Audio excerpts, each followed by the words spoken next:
इसमें जो प्रस्ताव लगा है सीनियर सिटीजन के लिए रेल और हवाई यात्रा में जो पहले से छूट थी वो जारी रहनी चाहिए। यह सम्मेलन इस पर चिंता व्यक्त करता है कि कोरोना काल में जो टेम्परेरी उपाय किया था कोरोना से निपटने के लिए कि ये खुल के रहा है, अब सब कुछ ठीक हो चुका है, लाइफ नॉर्मल हो चुकी है और उसके बावजूद सरकार ने वो विड्रा नहीं किया। ये सम्मेलन मांग करता है सरकार से कि जो सुविधा सीनियर सिटीजन को थी वो वापस बहाल करे, क्योंकि एक लिमिट आया हो जाती है हमारी और उसमें हमने मेडिकल भी है, घर के खर्चे भी है, दूसरे खर्चे वो चलाने होते हैं, तो एक तरह का बर्डन है ये। तो हम मांग करते हैं कि 19 का जो कोविड था वो जा चुका है, रेल में और हवाई जहाज में जो 50% कंसेशन था वो रिस्टोर किया जाए, घरेलू उड़ानों में भी उसको रिस्टोर किया जाए। राज्यों में जो राज्य परिवहन की बसें हैं वहाँ एक निजीकरण की वजह से एसी बसें, वोल्वो बसें और प्राइवेट बसें आ गई, वहाँ भी दिक्कत आ रही है, तो वहाँ भी 50% बसेज में भी कंसेशन हो।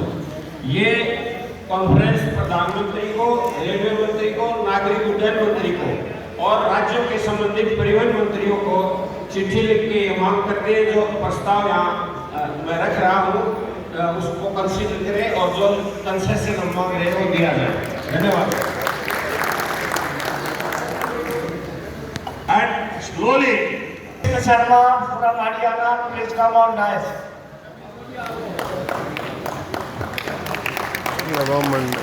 मंच में उपस्थित सभी साथियों, केवल सांसनिक रिपोर्ट पे बात रखेंगे।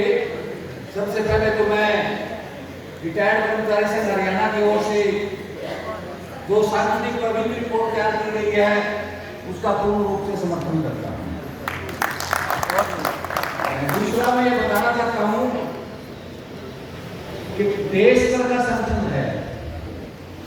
वैसे तो सभी लोग पूर्ण रूप से परिपक्व हैं, परंतु जो संगठन की जो दूसरा अधिवेशन है उस हिसाब से काफी नया है और इसे नया होने के नाते जो हमारी बैठकें हैं परिपक्वता का वो परिचय नहीं दे पा रहे हैं बैठकों के रूप में कि 2 साल बाद, क्योंकि पहली जो मीटिंग हुई 7/5/23 को, उसके बाद दूसरी जो मीटिंग हुई 13/5/25 को, यानी कि 2 साल बाद मीटिंग होना ये अखिल भारतीय राज्य पेंशनर फेडरेशन के लिए ज्यादा सेहतमंद नहीं है और पूरे सेशन में कुल 4 बैठकें काफी कम बैठक है।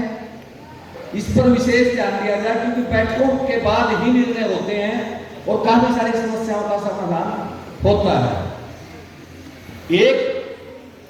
इसमें कम से कम 6 महीने बाद एक मीटिंग, एग्जीक्यूटिव मीटिंग आजकल हमारे पास साधन है, संसाधन है, ऑनलाइन मीटिंग भी की जा सकती है। साल में मतलब 2 मीटिंगें जरूरी होनी चाहिए हर 6 महीने बाद और कैबिनेट मीटिंग ऑनलाइन भी की जा सकती है। इस पर विशेष ध्यान दिया जाना चाहिए। और जो राज्यों का जो प्रयास है इसमें जो हमने देखा है कि 6 राज्य ऐसे हैं जो समर्थन करते हैं, हमारी एक्टिविटीज में भाग लेते हैं। प्रयास करना चाहिए उन 6 राज्यों को इसमें एफिलिएशन दे दें और बाकी जो राज्य बचते हैं वहां आज के इस अधिवेशन में ये प्रतिज्ञा करें कि हम उन सभी राज्यों में अपनी एफिलिएशन देंगे और ज्यादा से ज्यादा सदस्यता बढ़वाएंगे हर प्रत्येक राज्य में जहां ये संगठन बने हुए हैं। इस रिपोर्ट में काफी सारे साथियों ने भी बात रखी है वित्त विधेयक जो वैलिडेशन एक्ट है और जो 4 खतरनाक लेबर लॉज जो बनाए हैं सरकार ने, उस पर विशेष तौर से वर्णित नहीं किया गया जितना वर्णन होना चाहिए था, क्योंकि ये 4 खतरे ही हमारे लिए सबसे महत्वपूर्ण आज हैं। राज्यों की परिस्थितियों के मुद्दों से जो हमें पता चला वो काफी ज्ञानवर्धक थे जो इस रिपोर्ट में शामिल थे कि किस राज्य में किसको कितना मिल रहा है। अब हम यहाँ से आज इस अधिवेशन के बाद ये सीख कर जाएंगे यहाँ से जिन राज्यों में हमारे राज्यों से ज्यादा मिल रहा है हम अपनी गवर्नमेंट के पास वो मुद्दे लेके जाएंगे कि फला राज्य में ये ज्यादा मिल रहा है, इस राज्य में हमारे से ज्यादा ये मिल रहा है, हमारा ये राइट बनता है। तो यहाँ से आज ये सीख के कि हम ज्यादा से ज्यादा किस प्रकार प्राप्त करें, वो भी एक इसका एक सीखने का बहुत बड़ा मुद्दा है। उसके बाद जो पूरे देश में जो सदस्यता का एक अभियान जो चलाया जाना चाहिए, क्योंकि पेंशनर्स का कोई ऑफिस नहीं है कि मास संख्या में मिल जाए। फैमिली पेंशनर के घर घर जाना पड़ता है। पूरे देश में जो नई कैबिनेट बनेगी, अनुरोध है कि 1 महीने का सदस्यता माह कंपलसरी करके पूरे देश में एक अभियान चलाया जाए कि हम अपने पूरे देश में हर सदस्य तक पहुंचकर अपनी मेंबरशिप उनको दें और एक विशाल संगठन बनाएं। और इस सदस्यता के आधार पर ही राज्य भर में ये तय हो